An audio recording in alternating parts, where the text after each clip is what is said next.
Vamos lá, meus irmãos, último bloco da nossa 7ª aula de missões 1 e 2. Eu falei que vamos falar agora do voto de suzerania. Abram comigo na página 30 do livro-texto. Página 30.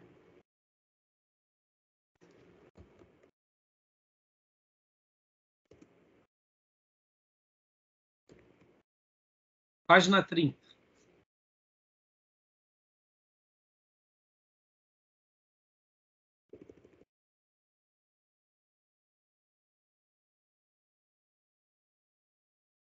Olha só, os cananeus. Aqui é muito legal. Essa parte do livro é muito legal.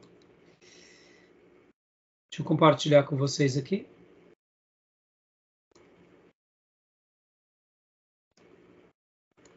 O que era o voto de suzerania, irmãos?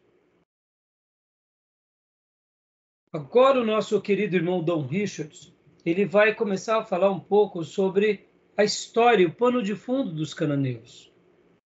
E ele vai mostrar aqui uma diferença entre a maneira em que Deus se comunica com Abraão e como também Abraão se comunicava com aquele povo. E algumas terminologias que nós até usamos na Bíblia, mas na realidade era muito familiar aqueles termos aos cananeus. Esse capítulo é fantástico. Esse capítulo realmente tão bom quanto o que nós acabamos de ver sobre os atenienses. Por quê? Porque várias passagens bíblicas, como por exemplo, irmãos, a própria palavra Deus, que nós temos como tradução Elohim, essa palavra Deus maiúsculo para nós, que seria o Criador de tudo, e deuses é a mesma expressão. Ou seja, Deus ou deuses é a mesma expressão. E ela também era muito utilizada pelos cananeus. Então, aqui ele vai fazer um trabalho bem interessante, mas antes disso, eu disse para vocês que a gente ia falar um pouco sobre o voto de suzerania. E o que era o voto de suzerania? Vamos abrir lá nossas Bíblias em Gênesis 15. Gênesis 15, do 9 ao 21.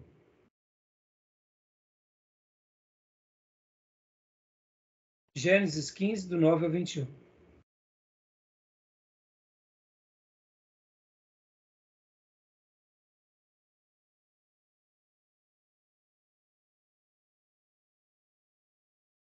Nunca se esqueçam que Abraão, antes de qualquer coisa, Abraão, ele era um pagão. Ele era um idólatra. E Deus separa ele do politeísmo para que agora ele seja o progenitor de uma nação sacerdotal e também pai de muitas outras nações e o abençoador desse Deus que se revela a ele como único soberano para todas essas nações. No entanto, quem abençoasse Abraão seria abençoado. E quem amaldiçoasse Abraão seria amaldiçoado. Por quem? Por aquele que separou Abraão. Mesmo que um outro povo continuasse adorando os deuses deles, se esse povo abençoasse Abraão, de uma forma ou de outra, Deus iria ter misericórdia desse povo, ia estar se revelando a esse povo, ia estar tendo misericórdia e quem sabe mais cedo ou mais tarde ia estar trazendo esse povo para perto de Abraão. O que não podia acontecer era um povo querer o extermínio de Abraão, porque quem se levantasse contra Abraão estava se levantando contra Deus. Olha que interessante, irmãos. E aqui Abraão, quando ele faz o voto de suzerania, e por que eu estou falando sobre isso? Mais uma vez, Deus está se comunicando a Abraão de uma forma parecida como o povo e os reis faziam. O voto de suzerania era um voto praticado entre os reis cananeus e os reis daquela região. Quando um rei queria fazer aliança com outro rei, eles faziam um voto que era chamado voto de suzerania.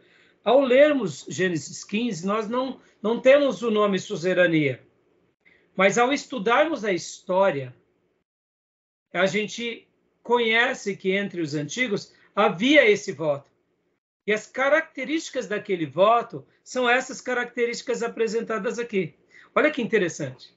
Lembra na aula passada, na quinta-feira, que eu falei assim, que o chamado de Deus era ser progenitor e pai de muitas nações? O chamado de Abraão não era de ser rei. Olha que interessante. Lembram quando vários reis se unem e aprisionam, inclusive Sodoma e Gomorra, e automaticamente vai o seu sobrinho Ló e os pastores de Ló? E o que Abraão faz? O que Abraão faz? Ele pega os seus soldados. Quantos soldados eram?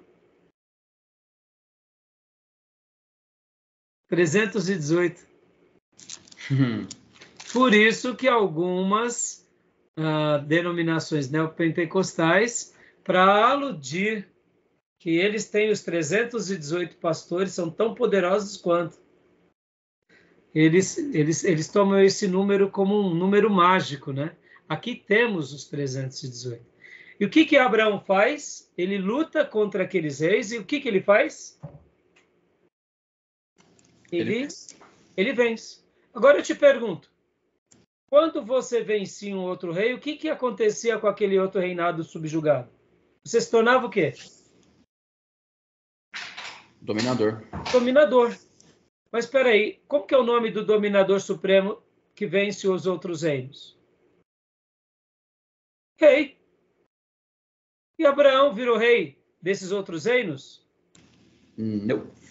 Por que não, irmãos? Abraão, aí eu poderia dizer, Abraão não era o neopentecostal, né? Se fosse, tá fechado, me tornei rei. Mas qual era o chamado de Abraão? Ser rei ou ser pai de uma nação sacerdotal? Está entendendo? Ele seria pai apóstolo, né? Ele seria pai patriarcóstolo. E aí vai, né? Entendeu? Não sei, né? Mas é isso aí. Abraão não quis ser rei, ele ganhou as batalhas, ele poderia se tornado rei, mas eu pergunto, ser rei para Abraão estava dentro do projeto de Deus? Não. O que Abraão foi chamado a ser pai de muitas nações? Em outras palavras, Abraão aceitou ficar num grau inferior, porque, irmãos, vamos lá, qual que é o grau superior diante dos homens? Ser rei ou ser pai? Ele preferiu só ser pai. Pode ver que ele pega algumas coisas e ainda ele consagra agora a Melquisedeque, mas ele não se torna rei daquelas nações. Monarca. Ele poderia ter se tornado. Percebam como é a clareza do nosso chamado determina as bênçãos de Deus na nossa vida. Hoje as pessoas não estão mais satisfeitas de serem obreiros. Elas precisam se tornar pastores, bispos, apóstolos. Não é o título que vai nos dar graça. Vai ser a obediência ao chamado divino. Por isso, na última aula, eu falei bastante sobre os vocacionados. Mas vamos lá. O que era o voto de suzerania, então, em tese? O voto de suzerania era o seguinte. O rei de Jericó chegava para o rei da uma outra cidade dos cananeus e eles faziam uma aliança. Como eles faziam essa aliança? Vamos ler agora aqui. Vamos ler esse texto. Quem quiser ler do 9 ao 21.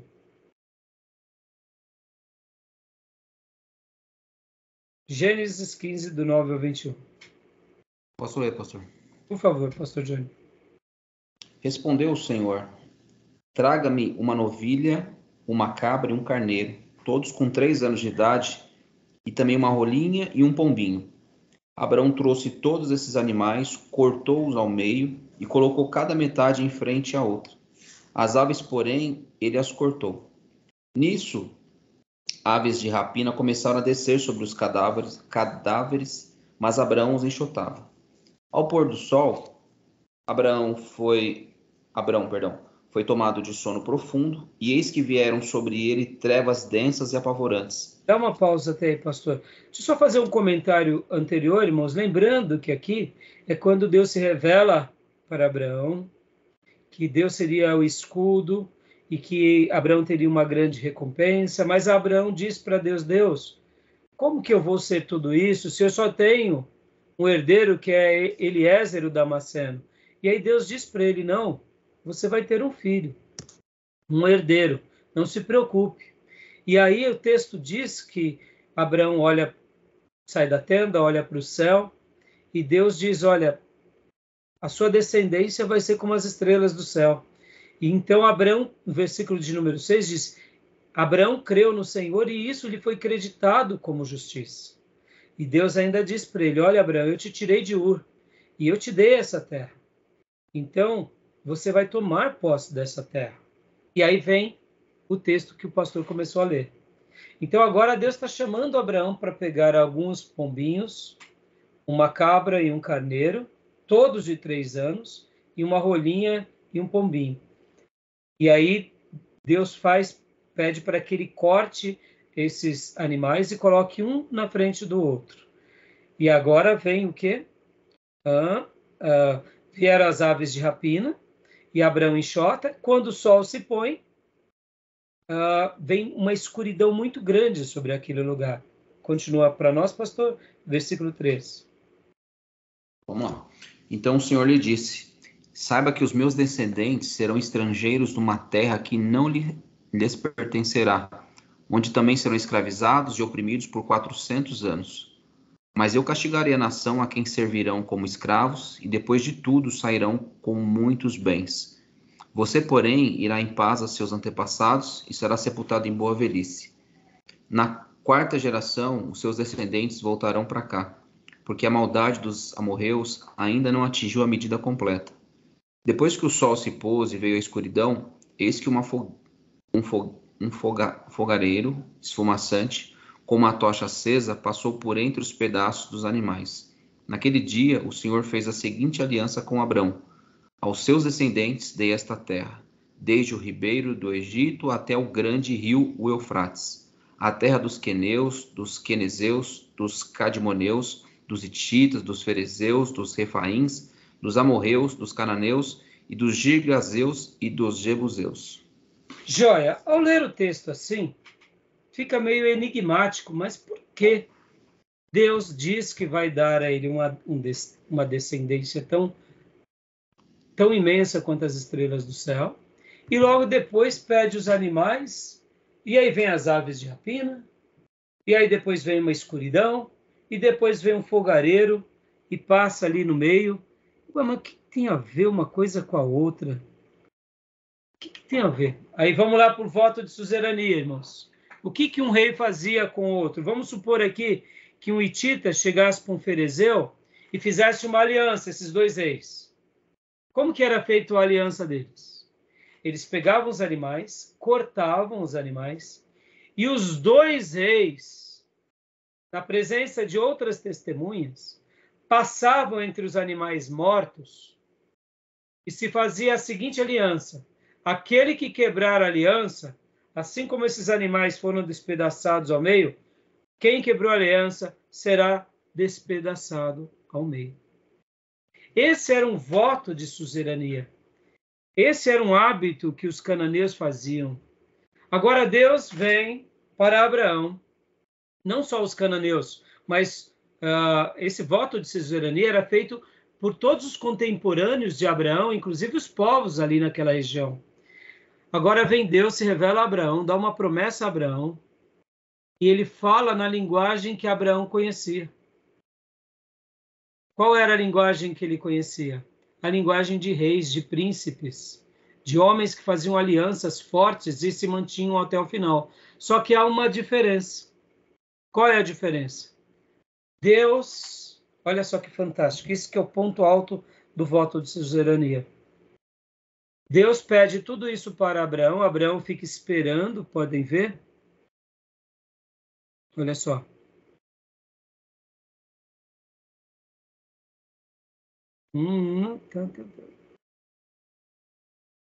Versículo 17. Depois que o sol se pôs e veio a escuridão, eis que um fogareiro esfumaçante, com uma tocha acesa, passou entre os pedaços dos animais. Mas, então, pera lá, pastor, me explica melhor. O que Abraão estava fazendo? Abraão tinha ouvido a voz de Deus. Deus tinha dito agora para ele pegar os animais. Abraão entendeu que era uma aliança. O que Deus tinha acabado de prometer nos versículos anteriores? Vou te dar um descendente. E o seu descendente vai habitar nessa terra. E a quantidade de descendentes vai ser tão numerosa como as estrelas do céu. Estou te prometendo que eu vou fazer isso e agora eu vou fazer um voto com você. Prepara os animais. Abraão prepara os animais e ele fica somente esperando o Senhor aparecer. Para quê? Para os dois passarem.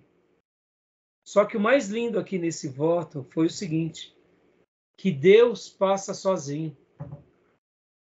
Deus não deixa Abraão passar. Deus assume o risco de Abraão e da própria pessoa de Deus. Como se ele estivesse dizendo, Abraão, fique tranquilo, eu cumpro a minha parte e a sua parte, porque foi eu que te separei para essa nação, foi eu que te dei essa terra. E Abraão, então, aqui, por isso que ele vê isso, e aí vem essa conclusão da promessa. Eu vou te dar desde o ribeiro, desde aos seus descendentes dei essa terra, desde o ribeiro do Egito até o grande rio, o Eufrates, e todas essas terras. Abraão foi presenteado aqui por um voto de suzerania. Ele não precisou passar, porque é como se Deus estivesse trazendo a responsabilidade da promessa sobre o próprio Deus. Em outras palavras, Deus estava dizendo, se isso não se cumprir na sua vida, o que aconteceram sobre os animais vai acontecer comigo. E aí, meus irmãos, conhecemos a história. Deus cumpriu a sua promessa? Aleluia, né? Fantástico. Na época dele para falar com ele, na linguagem dele, né? Exatamente. Olha aí. Jesus falava lá, vou fazer vocês pescadores de homens, que era uma linguagem que eles entendiam, né? Exatamente. Abridor de olhos. Abridor de olhos. Até a maneira em que Deus se revela para nós é de uma maneira onde a gente entenda as promessas dele. Ele pega o que tem na nossa cultura, no nosso contexto, se revela para nós para a gente entender os planos dele. Aqui Deus estava presenteando Abraão mais uma vez, dizendo, Abraão, você creu em mim. O que você precisa é só fazer isso mesmo, é crer em mim. E por você crer em mim, eu cumpro a sua parte e a minha parte. Aí talvez nós dizemos assim, perguntamos assim, mas por que Deus cumpriria a parte de Abraão? Porque quem foi que separou Abraão? Não foi Deus? Então, quando Deus separa alguém, ele cumpre os seus propósitos na vida desse alguém. Todavia, ele só espera de nós o quê? Que a gente só se mantenha onde? No lugar. Podem ver que o texto que eu abri hoje na aula de hoje foi, pegue o livrinho, coma, ele vai ser mel na sua boca e vai ser amargo no seu ventre. Abraão teve um começo de fidelidade? Sim. Teve os seus erros com Ismael, mas ele se retrata. Abraão teve uma continuação de fidelidade? Teve. E Abraão soube passar a sucessão para seus filhos e netos com muito zelo? Sim.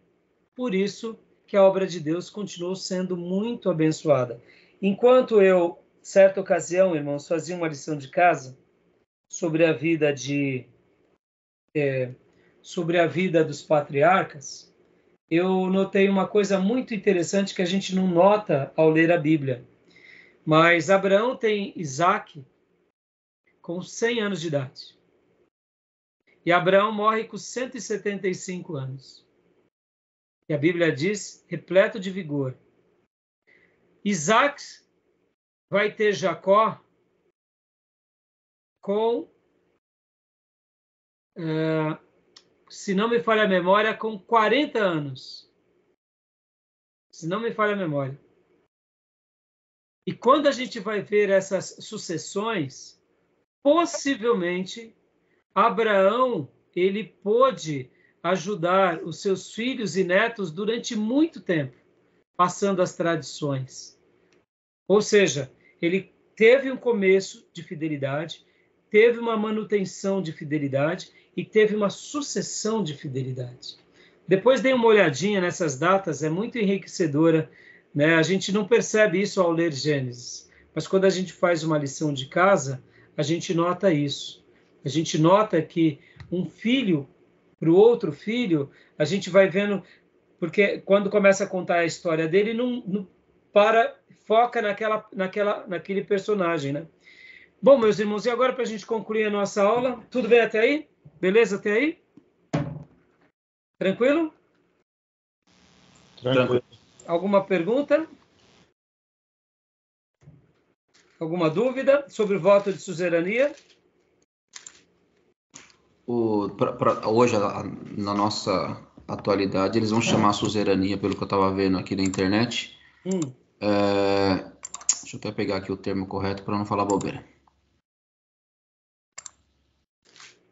Termo empregado na Idade Média, ou seja, né, já nem fala desse período bíblico, mas da Idade Média, para distinguir um nobre que doava algum bem de um outro nobre.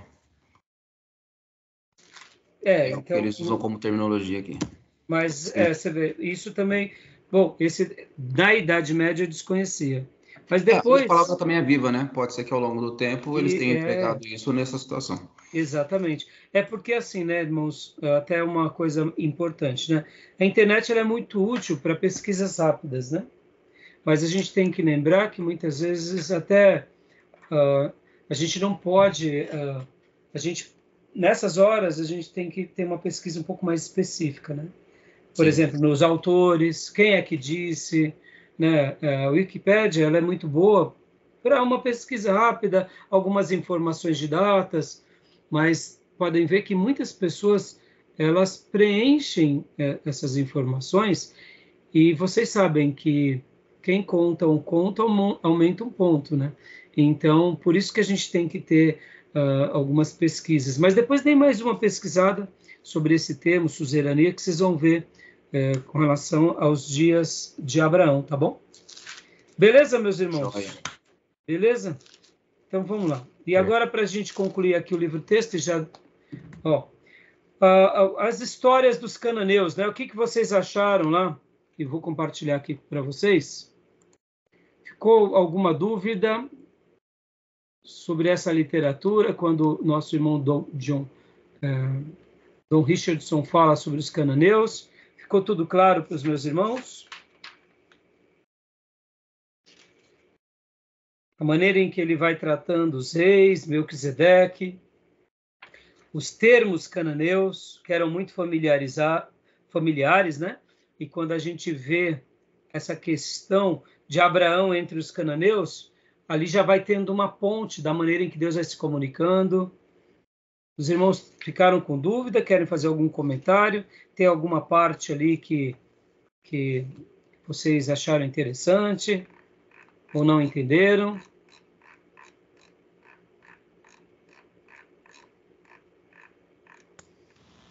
Pastor, eu não li essa parte.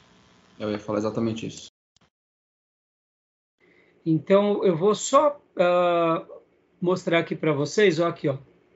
Então, assim que vocês lerem, vocês vão ver essas correlações. O Júnior, você leu, né, Júnior? Li. Ficou bem claro, Júnior, para você? Ficou o El, assim, a questão do El, né? Do El. El Elyon, está tudo relacionado aos deuses, né? O nome do Deus pagão, né? Com Deus de Israel. Exatamente. Num primeiro momento, irmãos, podem ver que nós nos apropriamos de certos termos. El, Elyon, Elohim, e nós achamos que esses termos eram termos exclusivos nossos, ou exclusivos de Abraão.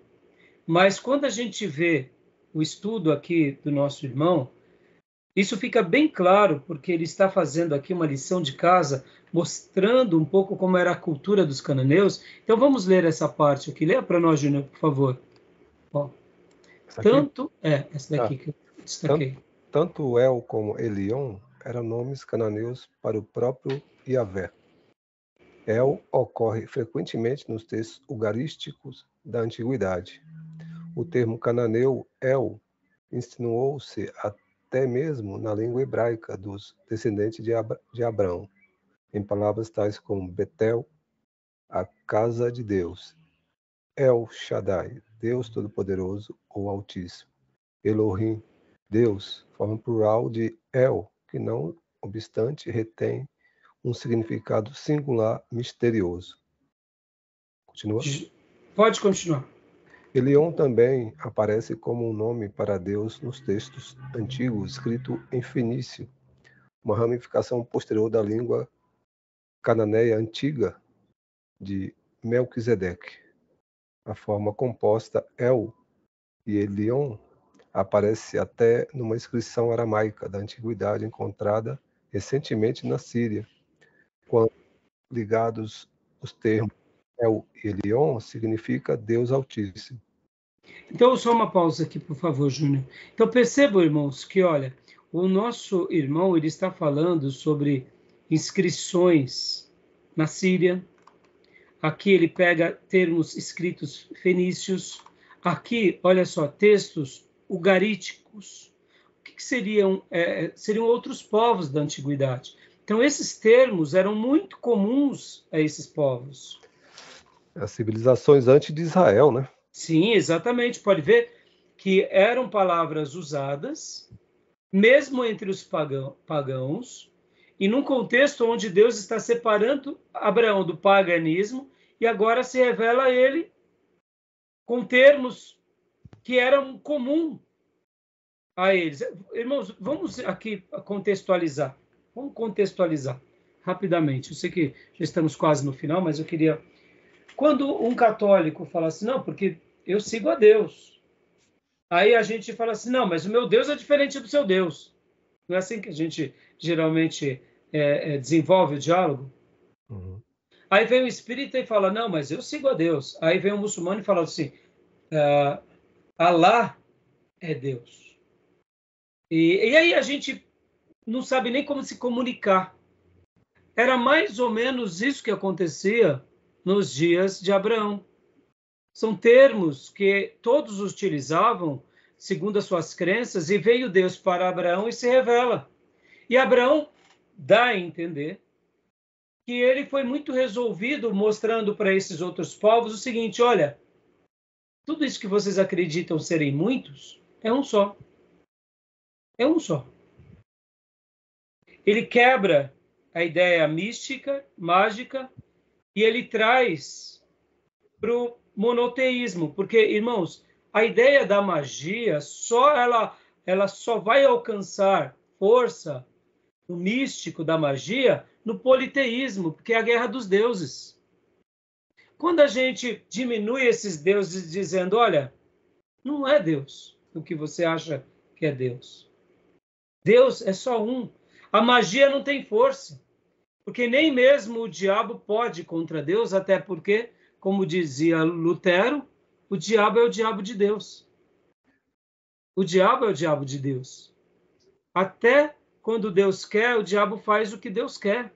O diabo não faz o que ele pretende sem o consentimento de Deus. O diabo acaba sendo ministro de Deus segundo os propósitos de Deus. Logo, o diabo não é autônomo. Não tem essa expressão autônoma e infinita e poderosa. Interessante, né? Então, quando Abraão resgata e deixa isso claro, mostrando, olha, vocês podem chamar de como for, mas ele é o criador de todas as coisas. Então, vai dando uma nova conotação aos termos e depois, com o tempo, se consolida na revelação sagrada. Mas esses termos eram comuns àqueles povos. E essa inscrição aqui é muito interessante, tá bom? Beleza, meus irmãos? Tá dando para compreender ou não? Pastor, alguma dúvida? Pode falar. Nesse aspecto, né, usar a linguagem que já é comum para um determinado povo. Quando Abraão, uma suposição, chega para um povo ali e fala, não, o Deus que você intitula como sendo é um só. Isso também não pode induzir a pessoa ao erro de acreditar que o que ela está fazendo está correto? Pô, já sigo o mesmo Deus, ok. Então continua com as suas práticas, continua com as minhas. Por isso que aí onde entra o esclarecimento da revelação. Você concorda, pastor? Porque quando uma pessoa ela diz para nós, olha, eu creio que existe só um Deus sobre o céu e a terra. Você concorda que é uma ponte para a nossa comunicação? Não, não tenha dúvida, isso é fato. Inclusive, esse diálogo que o senhor está mencionando aqui, eu tive, inclusive, recentemente com um colega de trabalho, que é católico apostólico romano, e aí a gente lá conversando e tal, e eu nem estava tentando impor para ele nada, mas entramos justamente nesse mérito. Não, fique em paz, o Deus que você serve é o mesmo que eu sirvo. Falei, mas porém há práticas diferentes aí das suas, que esse mesmo Deus que você intitula como sendo nosso, exige que eu, aliás, pelo menos me propõe que eu sirva apenas a ele, que eu sirva apenas ele. E até onde eu sei, você aí também tem servido outros que você não vai chamar de Deus, mas você tem oferendado para esses outros deuses. Então, Pode ver que você já foi para o caminho da solução. Você percebe que onde entra de fato... Por isso que a gente não pode deixar o negócio vago, é óbvio. Senão, a gente acaba endossando aquelas práticas. E aí, onde entra o evangelismo? Seria mais ou menos o que Jesus fazia com os sacerdotes, com os escribas, os fariseus. Pode ver, eles estavam vivendo uma vida errada, dentro da casa de Deus, com práticas erradas. O que Jesus disse para eles? Vocês estão crendo em Deus da forma errada. O comportamento de vocês diz outra coisa. Vocês amam as praças, as orações, exploram as viúvas, vocês são aparentes por fora e por dentro podres. Então Jesus foi no problema. Mas na ideia do Deus de Israel, eles tinham uma visão do Deus soberano correta. Mas o desdobrar dessa fé, e aí Jesus ia solucionando, é o que você fez. E é isso que a gente tem que fazer. Mas muitas vezes, na prática, a gente já vai para a negação. Não, o seu Deus não é o mesmo que o meu. Ou seja, a gente dá um tiro no pé nesse sentido, sabe, pastor? E é isso que aqui, com essa obra, a gente vai aprendendo que a estratégia que Deus usa em Abraão e a estratégia que Deus usa em Jesus sempre vai ser a melhor do que a nossa, da briga pela briga, né? Sim. então, Fala, Júnior, você ia comentar alguma coisa? Eu acredito assim que essa analogia ela não se aplica muito com relação ao nosso contexto, porque aqui todos, mesmo católico, é Deus, é Deus. A questão aqui, ela perpassa por uma questão transcultural, e a questão que a gente pode retroceder aqui, que esses termos eram usados nas civilizações anterior a Israel, que demonstrava que Deus estava lá naquelas civilizações, porque os termos usados, mas a gente não pode também desprezar que lá também tinha os seus deuses, Baal, Moloque. Então, dentro do contexto transcultural, é muito útil essas aplicações que o escritor faz menção. Mas, dentro do contexto nosso aqui, católico, a gente tem o mesmo Deus, não dá para aplicar. Não, eu concordo, Júnior, eu concordo. O que eu quis dizer, Júnior, muitas vezes, vamos até pegar no contexto católico. Vamos até tentar... Por que eu estou dizendo isso, irmãos? Me permite um comentário. A gente muitas vezes não tem paciência com o católico, mas a gente tem com o neopentecostal. E põe na balança. É até pior o neopentecostal. Porque o neopentecostal está fazendo com que muita gente acha que está indo para o céu, com essas práticas totalmente distorcidas. Quando eu digo pior, entenda, não tem pecadinho ou pecadão. Mas quando eu falo assim do católico, não é porque eu fui um católico, não é isso. Mas é porque muitos católicos, no momento que a gente vai para o esclarecimento, vai para o embate, vai para o evangelismo, e a gente tem um pouco mais de paciência mesmo. Eu digo isso, irmãos, porque eu era um católico que eu precisava ser esclarecido. Eu fui esclarecido. E no dia que eu fui esclarecido, eu tomei minha decisão. Então podem ver que a reforma protestante se dá por quem? Por um padre católico. E a gente está aqui hoje por causa do quê? Por causa de Lutero. Então, o que acontece? É muito importante quando a gente pegue termos e saiba fazer uma aplicação correta, porque senão a gente acaba também desprezando. Por exemplo, a questão do Deus. Eu sei que pode parecer polêmica, mas muitas doutrinas católicas a gente se assemelha. Muitas doutrinas católicas. Mas, ao mesmo tempo, tem certas doutrinas que nós somos totalmente antagônicos. Por exemplo, o culto a Maria. Então, naquilo que a gente se assemelha, não teria nenhum problema a gente poder conversar, dialogar. Ou seja, existem muitas coisas que nos unem com o catolicismo. Pode ver, a gente não usa esse termo. Não tem nada que me une ao catolicismo. Tem sim. Muitas coisas nos unem ao catolicismo. Se você tirar os ídolos e a tradição, é a igreja protestante. Os ídolos e a tradição. Pastor, tira os ídolos e a tradição. É uma igreja protestante. No entanto, a gente não tem, muitas vezes, agora é claro, o romanismo ele é uma coisa peçonhenta. A tradição ela é terrível. Os ídolos, não temos o que falar. Mas a gente muitas vezes não sabe se comunicar. A gente não sabe ter um diálogo muitas vezes. Vamos pontuar aquilo que nos une. Vamos pontuar agora o que nos separa. Só para vocês terem uma ideia, essa discussão católica não é só entre nós protestantes e o católico apostólico romano. A discussão católica ela existe entre o católico apostólico romano e o católico ortodoxo grego. Eles têm uma rixa brava. Separaram. Muito separados. Tem a ver uma questão política, em 1056, se não me falha a memória, mas também tem uma separação teológica muito grande. Hoje, por exemplo, irmãos, nós não temos o contato com os ortodoxos gregos, mas nós temos mais coisas a nos assemelhar com os ortodoxos gregos do que com os romanos. Sim. Então, quando eu digo há pouco sobre essas... A sua explicação foi muito boa, viu, Júnior?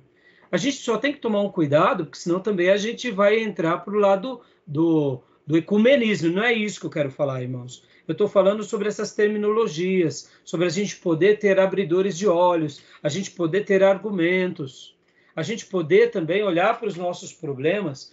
Por exemplo, como eu gosto de dizer, os nossos problemas como protestantes e sermos críticos com os ídolos invisíveis. Né? Que nem eu gosto de dizer e uso muito isso na nossa igreja local. A gente critica muito a Aparecida, e deve criticar mesmo, porque está errado, e Padre Cícero, porque eu sou de lá, eu sou de perto de Juazeiro do Norte, de onde eu nasci, mas o Templo de Salomão é a Aparecida dos crentes. O Templo de Salomão é a Aparecida dos crentes. É tão diabólico como. Entendeu? Então é terrível. Então a gente tem que ser coerente com o nosso discurso, porque tem vezes que a gente acaba se aproximando de os macedinhos, que estão nas mídias, e a gente não fala nada da Aparecida dos crentes. E essa Aparecida dos crentes é mais peçonhenta do que aquela Aparecida, porque é um ídolo invisível. Naquela Aparecida, a gente chega para um católico e fala, tá vendo essa Aparecida aqui? Tá errado, não está na Bíblia. Na Aparecida dos crentes é mais difícil, está tudo com nome bíblico. É o Templo de Salomão, é o castiçal do sei o quê, é o mitre do sei o quê, entendeu? Uma coisa do cão. Olha o diabo aí, Mas, Júnior, sua explicação foi muito boa. Mas deu para dar uma luz sobre essa questão? Eu não estou querendo aqui, irmãos, endossar, né, as práticas, tá? Não é isso, não. Mas é o diálogo, irmãos. A gente precisa saber dialogar, a gente precisa saber conversar, a gente precisa ter essa postura, tá bom? Beleza, meus irmãos? Até porque, se não houver o diálogo, não há essa aproximação e, consequentemente, aquilo que a gente propõe de vida, eles não vão aceitar jamais, né? Porque a gente já vai com pedra nas mãos, pedra. Né? E a gente tem que lembrar que Deus teve paciência com Abraão e separa um politeísta para o monoteísmo. Deus teve paciência com Israel, sendo de dura serviço, levou para a Babilônia para arrancar os ídolos. Deus teve paciência com Lutero. Deus tem paciência conosco. Então a gente tem que saber, ter essas correlações, tá bom? Meus irmãos, olha, eu vou dar um pulo no livro, porque depois dos cananeus vai ter os incas, que vai ter uma proximidade mais para nós. Assim, não vai dar tempo a gente ficar trabalhando nesses pontos, mas eu faço questão que vocês leiam. E depois dos incas vai vir um outro povo, que é o Santal, 1867 também. Vai contar umas histórias lindas sobre as experiências dos missionários nesses lugares. E por último, né, ele vai lá para o povo gedeu da Etiópia, os Mibanca, da República do Centro-Africana, e depois para a experiência que eles têm, né, no caso, com os chineses e os coreanos. É muito, mas muito linda essas histórias. Vocês vão ver uma semelhança muito grande entre o que aconteceu em Atenas com Paulo, com os missionários aqui nesses povos, tá bom? E aí a gente vai tirando essas dúvidas no nosso canal de WhatsApp, porque senão, meus irmãos, a gente não vai conseguir concluir esse livro. Como eu disse, é um livro autoexplicativo, não é tão difícil de ser entendido, porque são lições repletas de nomes, né? E eu até tomo um certo cuidado aqui para fazer uma síntese. São muitos nomes, são muitos termos, e que a melhor coisa mesmo é a leitura, tá bom? Beleza, meus irmãos? Tá bom? Joia? Beleza, joia. Joia. Então, maravilha. Firme na leitura, tá? Ok. Há mais alguma dúvida? Não, Tranquilo? Tranquilo. Espero que os irmãos estejam aprendendo e semana que vem nós concluiremos o livro-texto. Semana que vem, não, quinta. E já vamos para esses outros materiais, meus irmãos, que eu separei para vocês. Eu quero estar falando um pouco sobre as histórias das missões e quero estar levando também, na semana que vem, aos assuntos mais práticos sobre a nossa matéria, que seria... Eu quero gastar um pouco explicando um pouco sobre missão integral. Eu sei que mudou muita coisa na missão integral, mas quero falar um pouco também sobre essa questão de missões na nossa atualidade, tá bom? Okay. Beleza, meus irmãos? Desculpa pelos minutos que a gente passou aqui. Renato, está convidado a participar dessas aulas aqui conosco, tá bom, meu irmão? Fica à vontade, tá bom? Temos mais essas últimas 3 aulas. Beleza, irmãos? Sim. Ok, irmãos. Graça e a paz a todos aí. Deus abençoe, meus irmãos. Sim. Shalom. Aqui então eu não vou conseguir participar, porque eu vou estar no culto, mas na outra terça, fechou. Maravilha. Ok. Espero que tenha sido bom para você, meu irmão. Muito bom. Aprendi bastante. Obrigado. Amém. Meus irmãos, Deus abençoe. Olha, qualquer dúvida, me falem. Alguma dúvida dos outros materiais, me falem, hein? Nos procure aqui na hora da aula para a gente debater, tá bom? Se eu souber, eu respondo. Se eu não souber, a gente corre atrás. Shalom. Combinado. Shalom. Amém. Deus abençoe. Bom descanso. Amém. Descanso. Deus abençoe. Deus abençoe.